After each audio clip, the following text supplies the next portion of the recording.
Now, from across the tri-states, this is KHQA Sports.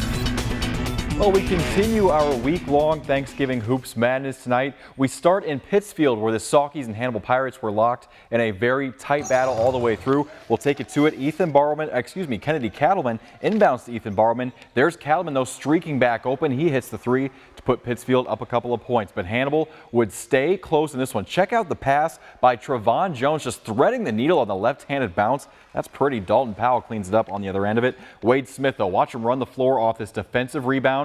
He has a couple of passing options, but he chooses to take the hard lane to the basket. Watch the jump step and the finish from the right. Real good stuff from Wade right there. He led the team with 19 points. Pirates in transition later on. Watch Jeff Damon here. Slips off his fingertips, though. Way to stay with it. A nice save to Mitch Nichols. Then it's Eric Hugenberg finishing it off. He had 19 points as well to lead Hannibal. Three-pointer right there. But Pittsfield's outside game was really good in this one. They had 6 first-half three-pointers. That one was by Barrowman for 3. And Pittsfield wins this game over Hannibal tonight. Final score of 56-49. The first game in the Sauke tournament tonight, it was Pleasant Plains knocking off Griggsville 80-54 as Griggsville Perry falls there to a pretty strong Pleasant Plains team this season. How about QND, the Tip-Off Classic? This was the second of the 2 games tonight. It was QND doubling up on Western 84-42, and Chris Dietrich 17 points to lead the way, and the Raiders start their season 3-0. The first game in this one was Knox County and Kirksville.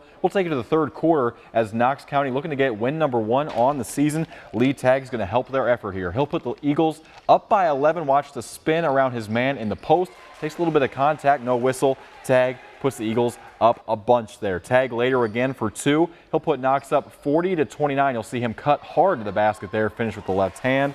Late third, Knox leads it 40-29.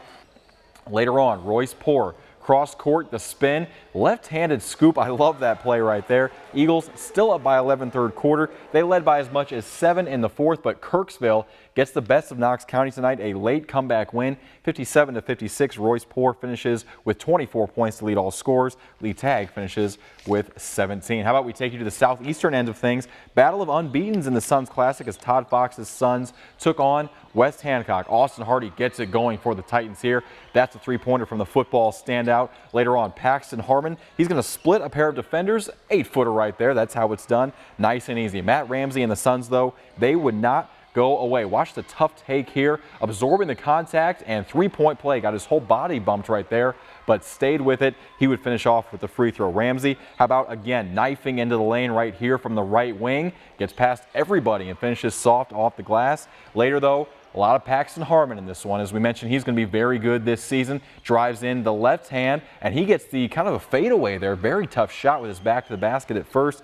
And then it was Southeastern's Winston Smith. He would answer, though, however, 20-19. West Hancock would lead this one at half, but they pull away just a little bit in the second half. 40-29. The Titans get the win over Southeastern tonight. You can see there, terrible news for West Hancock tonight. Paxton Harmon actually goes down with a shin injury. Don't know the extent of it at this point, but he did miss some time in this game in a 40-29 West Hancock win. Central and Unity, the other one in Southeastern tonight. Andrew Doyle and Unity trying to nail down that first win of the season. Doyle breakaway, you'll see him go right here, and that's a good finish. Just nice and easy when there's no defenders there. He finished with 12 points. Cole Phillips and Central made a late charge in this one, but they do come up short. Final score, Unity gets this win in Southeastern. Final score there was 42-29. Other boys scores we can tell you about. Spoon River Classic, Beardstown all over BPCA tonight.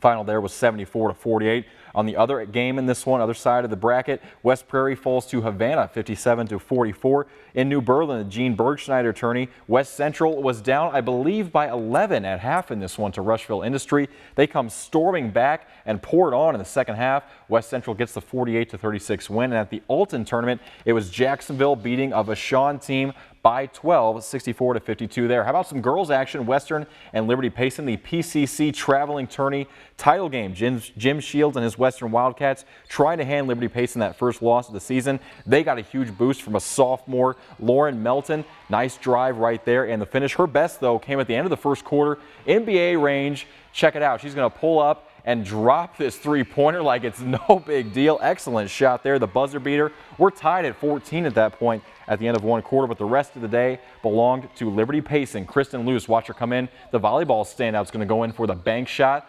little bit higher percentage when you use the window. Good stuff there from Kristen.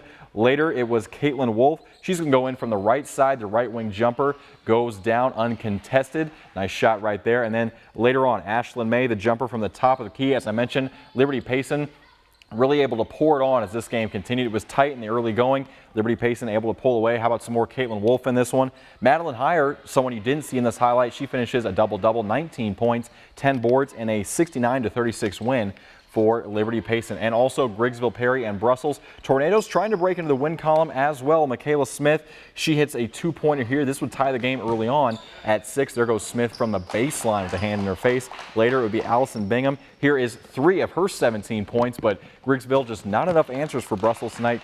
Final in that one was 61-32.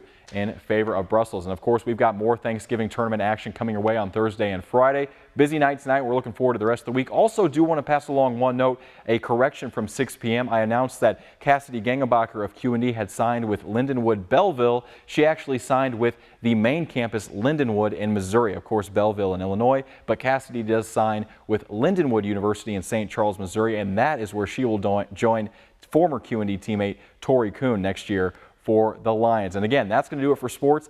Be sure to tune back in later in the week. More Thanksgiving Hoops action.